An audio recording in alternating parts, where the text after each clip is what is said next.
ठीक कह रहे हैं। मैं तो तुमसे सिर्फ बस ये कह रहा हूँ कि अदनान और दानिया के माजी के ताल्लुकात की बातों की तरफ ध्यान मत दो।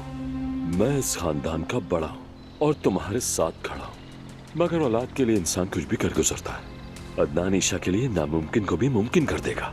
मेरी बातों को यकीन करो बेटा। दानिया शायद हमारी जिंदगियों में मुस्तकिल रहने आई हो, मगर तुम हिम्मत रखो ज़मरुद बेटा, बिल्कुल भी मत घबराना। मैं इसीलिए कह रहा हूँ कि मैं तुम्हारे साथ हूँ।